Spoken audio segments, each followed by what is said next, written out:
Welcome back. Nagamangala ನಿನ್ನೆ ಹೊತ್ತಿ ಉರಿದಿದೆ. ಆದರೆ ಗೃಹ ಸಚಿವರು ಬೇಜವಾಬ್ದಾರಿ ಹೇಳಿಕೆ ನೀಡಿದ್ದಾರೆ. ಹಾಗಂತ ಎಚ್.ಡಿ. ಕುಮಾರಸ್ವಾಮಿ ಗೃಹ ಸಚಿವರ ವಿರುದ್ಧ ವಾಗ್ದಾಳಿ ನಡೆಸಿದ್ರು. ಅದೇನು ಆಕಸ್ಮಿಕವಾಗಿ ಬರುತ್ತಾ, ತಲ್ವಾರು ಆಮೇಲೆ ಪೆಟ್ರೋಲ್ ಬಾಂಬ್ ಎಲ್ಲ ಆಕಸ್ಮಿಕವಾಗಿ ಬರುತ್ತಾ? ನಾಗಮಂಗಲ ಗಲಭೆ ಬಗ್ಗೆ ಗೃಹ ಸಚಿವರ ಬೇಜವಾಬ್ದಾರಿ ಉತ್ತರ ಅಂತ ಖಡಕ್ ಆಗಿ ವಾಗ್ದಾಳಿ ನಡೆಸಿದ್ದಾರೆ ಎಚ್.ಡಿ. ಕುಮಾರಸ್ವಾಮಿ. ಆಕಸ್ಮಿಕವಾಗಿ ಅಲ್ಲಿ ಪ್ರೊಸೆಷನ್ ಹೋಗುವಾಗ ಯಾರೋ ಕಲ್ಲು ಹಾಕಿದ್ರು ಅಂತ ರೆಸ್ಪಾಂಡ್ ಮಾಡೋದಕ್ಕೆ ಇವರು ಕಲ್ಲು ಹಾಕಿದ್ದಾರೆ. ಆ ರೀತಿ ಘರ್ಷಣೆ ಮಾಡ್ಕೊಂಡಿದ್ದಾರೆ. ಕೋಮುಗಲಭೆ ಅಂತ ಹೇಳೋದಕ್ಕೆ ಆಗೋದಿಲ್ಲ ಇದನ್ನು. ಇಲ್ಲ ಅದೆಲ್ಲ ಇಮಿಡಿಯೇಟಾಗಿ ಸ್ಪರ್ ಆಫ್ ದಿ ಮೂಮೆಂಟಲ್ಲಿ ಆಗಿರುವಂಥದ್ದು. ಅದಕ್ಕೆ ನಾವು ಹೆಚ್ಚು ಇದನ್ನು ಬೆಳೆಯೋದಕ್ಕೂ ಬಿಡೋದಿಲ್ಲ, ಬಿಟ್ಟು ಇಲ್ಲ. ಪೊಲೀಸ್ನವರು ಅದನ್ನು ಕಂಟ್ರೋಲಿಗೆ ತೊಗೊಂಡಿದ್ದಾರೆ. ಅದನ್ನು ಹೆಚ್ಚು ನೀವು ಕೂಡ ಅದನ್ನ ಹೆಚ್ಚು ನನ್ನ ಮನವಿ ಏನು ತಮ್ಮಲ್ಲಿ ಅಂದರೆ ಹೆಚ್ಚು ಅದನ್ನು ಪ್ರಚಾರ ಕೊಡೋಕ್ಕೆ ಇಂಥ ಒಂದು ತೀವ್ರತರವಾದಂಥ ಒಂದು ಘಟನೆ, ಸುಮಾರು 30 ಅಂಗಡಿಗೂ ಹೆಚ್ಚು ಅಂಗಡಿಗಳಿಗೆ ಬೆಂಕಿ ಇಟ್ಟು, ಟೂ ವೀಲರ್ ಶೋರೂಮ್ಗಳಿರ್ಬೋದು, ಬಟ್ಟೆ ಅಂಗಡಿ ಇರ್ಬೋದು, ದಿನಸಿ ಅಂಗಡಿಗಳಿರ್ಬೋದು, ಸಣ್ಣ ಪುಟ್ಟ ವ್ಯಾಪಾರ ಮಾಡ್ತಕ್ಕಂಥವ್ರ ಬದುಕಿನ ಮೇಲೆ ಚೆಲ್ಲಾಟ ಆಡಿರ್ತಕ್ಕಂಥ ಒಂದು ಘಟನೆಯನ್ನು ರಾಜ್ಯದ ಗೃಹ ಸಚಿವ ಅದೇನು ಅಂತ ಏನು ದೊಡ್ಡ ಘಟನೆ ಅಲ್ಲ, ಒಂದು ಸಣ್ಣ ಘಟನೆ ಅಂತೇಳಿ ಲಘುವಾಗಿ ಹೇಳಿಕೆ ಕೊಡ್ತಕ್ಕಂಥ ಇಂಥ ಒಬ್ಬ ಗೃಹ ಸಚಿವ. Welcome back. ನಾಗಮಂಗಲ ನಿನ್ನೆ ಹೊತ್ತಿ ಉರಿದಿದೆ. ಆದರೆ ಗೃಹ ಸಚಿವರು ಬೇಜವಾಬ್ದಾರಿ ಹೇಳಿಕೆ ನೀಡಿದ್ದಾರೆ. ಹಾಗಂತ ಎಚ್.ಡಿ. ಕುಮಾರಸ್ವಾಮಿ ಗೃಹ ಸಚಿವರ ವಿರುದ್ಧ ವಾಗ್ದಾಳಿ ನಡೆಸಿದ್ರು. ಅದೇನು ಆಕಸ್ಮಿಕವಾಗಿ ಬರುತ್ತಾ, ತಲ್ವಾರು ಆಮೇಲೆ ಪೆಟ್ರೋಲ್ ಬಾಂಬ್ ಎಲ್ಲ ಆಕಸ್ಮಿಕವಾಗಿ ಬರುತ್ತಾ? ನಾಗಮಂಗಲ ಗಲಭೆ ಬಗ್ಗೆ ಗೃಹ ಸಚಿವರ ಬೇಜವಾಬ್ದಾರಿ ಉತ್ತರ ಅಂತ ಖಡಕ್ ಆಗಿ ವಾಗ್ದಾಳಿ ನಡೆಸಿದ್ದಾರೆ ಎಚ್.ಡಿ. ಕುಮಾರಸ್ವಾಮಿ. ಆಕಸ್ಮಿಕವಾಗಿ ಅಲ್ಲಿ ಪ್ರೊಸೆಷನ್ ಹೋಗುವಾಗ ಯಾರೋ ಕಲ್ಲು ಹಾಕಿದ್ರು ಅಂತ ರೆಸ್ಪಾಂಡ್ ಮಾಡೋದಕ್ಕೆ ಇವರು ಕಲ್ಲು ಹಾಕಿದ್ದಾರೆ. ಆ ರೀತಿ ಘರ್ಷಣೆ ಮಾಡ್ಕೊಂಡಿದ್ದಾರೆ. ಕೋಮುಗಲಭೆ ಅಂತ ಹೇಳೋದಕ್ಕೆ ಆಗೋದಿಲ್ಲ ಇದನ್ನು. ಇಲ್ಲ ಅದೆಲ್ಲ ಇಮಿಡಿಯೇಟಾಗಿ ಸ್ಪರ್ ಆಫ್ ದಿ ಮೂಮೆಂಟಲ್ಲಿ ಆಗಿರುವಂಥದ್ದು. ಅದಕ್ಕೆ ನಾವು ಹೆಚ್ಚು ಇದನ್ನು ಬೆಳೆಯೋದಕ್ಕೂ ಬಿಡೋದಿಲ್ಲ, ಬಿಟ್ಟು ಇಲ್ಲ. ಪೊಲೀಸ್ನವರು ಅದನ್ನು ಕಂಟ್ರೋಲಿಗೆ ತೊಗೊಂಡಿದ್ದಾರೆ. ಅದನ್ನು ಹೆಚ್ಚು ನೀವು ಕೂಡ ಅದನ್ನ ಹೆಚ್ಚು ನನ್ನ ಮನವಿ ಏನು ತಮ್ಮಲ್ಲಿ ಅಂದರೆ ಹೆಚ್ಚು ಅದನ್ನು ಪ್ರಚಾರ ಕೊಡೋಕ್ಕೆ. ಇಂಥ ಒಂದು ತೀವ್ರತರವಾದಂಥ ಒಂದು ಘಟನೆ, ಸುಮಾರು 30 ಅಂಗಡಿಗೂ ಹೆಚ್ಚು ಅಂಗಡಿಗಳಿಗೆ ಬೆಂಕಿ ಇಟ್ಟು, ಟೂ ವೀಲರ್ ಶೋರೂಮ್ಗಳಿರ್ಬೋದು, ಬಟ್ಟೆ ಅಂಗಡಿ ಇರ್ಬೋದು, ದಿನಸಿ ಅಂಗಡಿಗಳಿರ್ಬೋದು, ಸಣ್ಣ ಪುಟ್ಟ ವ್ಯಾಪಾರ ಮಾಡ್ತಕ್ಕಂಥವ್ರ ಬದುಕಿನ ಮೇಲೆ ಚೆಲ್ಲಾಟ ಆಡಿರ್ತಕ್ಕಂಥ ಒಂದು ಘಟನೆಯನ್ನು ರಾಜ್ಯದ ಗೃಹ ಸಚಿವ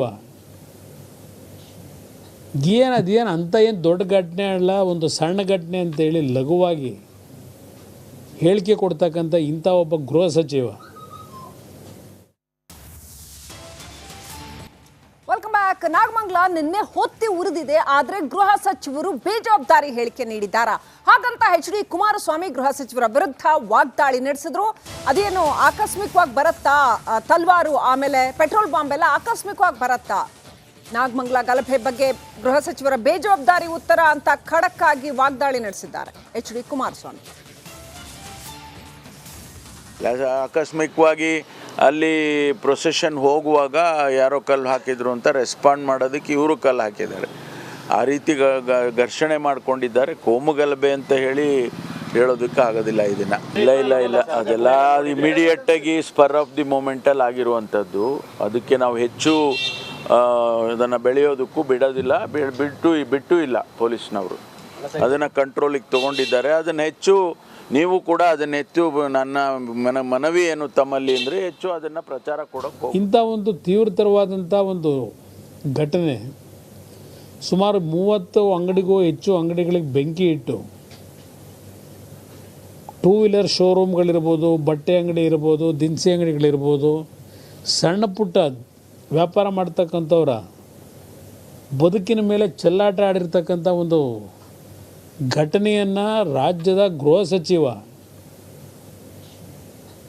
ಅದೇನು ಅಂತ ಏನು ದೊಡ್ಡ ಘಟನೆ ಅಲ್ಲ, ಒಂದು ಸಣ್ಣ ಘಟನೆ ಅಂತೇಳಿ ಲಘುವಾಗಿ ಹೇಳಿಕೆ ಕೊಡ್ತಕ್ಕಂಥ ಇಂಥ ಒಬ್ಬ ಗೃಹ ಸಚಿವ.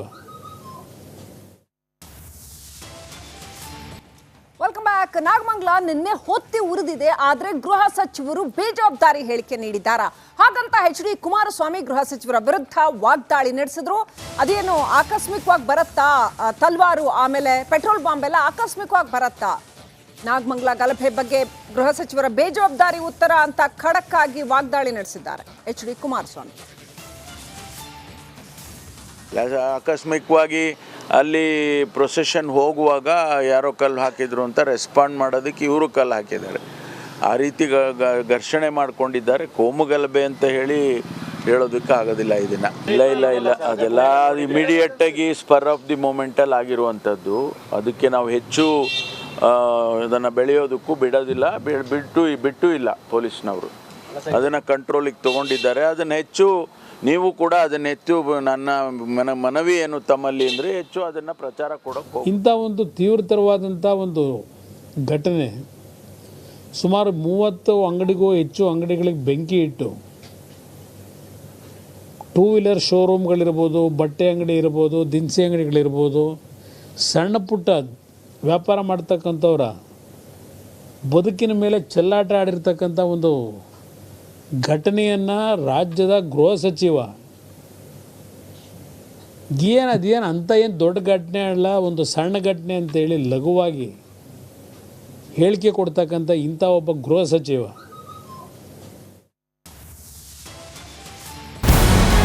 ನಮಸ್ಕಾರ, ಕರ್ನಾಟಕ ಪ್ರೈಮ್ ಟೈಮ್ಗೆ ಸ್ವಾಗತ. ನಾನು ಜಯಪ್ರಕಾಶ್ ಶೆಟ್ಟಿ. ಇಡೀ ಕರುನಾಡು ಇವತ್ತು ರೆಬೆಲ್ ಆಗಿ ನಿಂತಿದೆ. ಈ ಹಗರಣಗಳನ್ನು ಸದನದಲ್ಲಿ ಪ್ರಸ್ತಾಪ ಮಾಡಲು ಕೂಡ ಕಾಂಗ್ರೆಸ್ ಹಿಂದೇಟು ಹಾಕಿದ್ದೇಕೆ? ನಿಮ್ಗೆ ಸಂಬಳ ಅದಕ್ಕೆ, ನಿಮಗೆ ವಾಹನ ಅದಕ್ಕೆ, ನಿಮಗೆ ವೆಪನ್ ಅದಕ್ಕೆ, ನೀವು ಅದನ್ನು ಸೆರೆ ಹಿಡಬೇಕಾಗಿತ್ತು. ನೀವು ವಿದ್ಯುತ್ ಬರ ಇದೆ ಅಂತ ಹೇಳ್ತಾ ಇದ್ದೀರಿ. ಎಲ್ಲಿ ಬರ ಇದೆ ನೀವು ಹೇಳಬೇಕು. ಪಾಕಿಸ್ತಾನ್ ಆಕ್ಯುಪೈಡ್ ಕಾಶ್ಮೀರ್ ಅದು ಎಂದೆಂದಿಗೂ ನಮ್ಮದು. 40 ಮೆಷಿನ್ಗಳು ತಂದಿತ್ತು ನೋಟ್ ಎಣಿಸುವುದಕ್ಕೆ, ಅದೇ ಹಾಳಾಯಿತು. ಮಥುರಾದ ಗಲಾಟೆ ಇದೆಯಲ್ಲ, ಅದು ಸ್ಥಳೀಯವಾಗಿ ಕೂತು ಪರಿಹರಿಸಬಹುದಾದಂಥ ಕಾನೂನಿದೆ. ಗ್ಯಾರಂಟಿ ಯೋಜನೆಯಿಂದ ನಷ್ಟ ಆಗಿದೆ, ಲಾಭ ಆಗಿದೆ, ದಯವಿಟ್ಟು ಹೇಳಿ. Dawood Ibrahim most wanted criminal ಯಾವಾಗಾದ ಅಂದರೆ ಇಲ್ಲಿ ತನಕ ಭಾರತ ದೇಶದಲ್ಲಿ ಓರ್ವ ದಲಿತ ಪ್ರಧಾನಿಯಾದಂಥ ಇತಿಹಾಸವೇ ಇಲ್ಲ. ರಿಪಬ್ಲಿಕ್ ವರ್ಲ್ಡ್ ಆಪ್ ಇದು ಕೇವಲ ಅಪ್ಲಿಕೇಶನ್ ಅಲ್ಲ, ಸಮಗ್ರ ಸುದ್ದಿಗಳ ಸಂಪರ್ಕ ಮಾರ್ಗಕ್ಕೆ ಕ್ರಾಂತಿಕಾರಿ ಬದಲಾವಣೆ.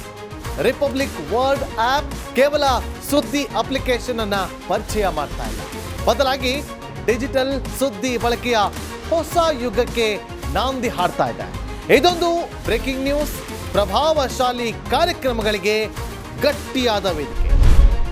ರಿಪಬ್ಲಿಕ್ ವರ್ಲ್ಡ್ ಅಪ್ಲಿಕೇಶನ್ ಈಗ ಲೈವ್ ಆಗಿದೆ. ಗೂಗಲ್ ಪ್ಲೇ ಸ್ಟೋರ್ ಮತ್ತು ಆಪಲ್ ಆಪ್ ಸ್ಟೋರ್ ಎರಡರಲ್ಲೂ ಲಭ್ಯವಿದೆ. ಈಗಲೇ ಡೌನ್ಲೋಡ್ ಮಾಡಿ.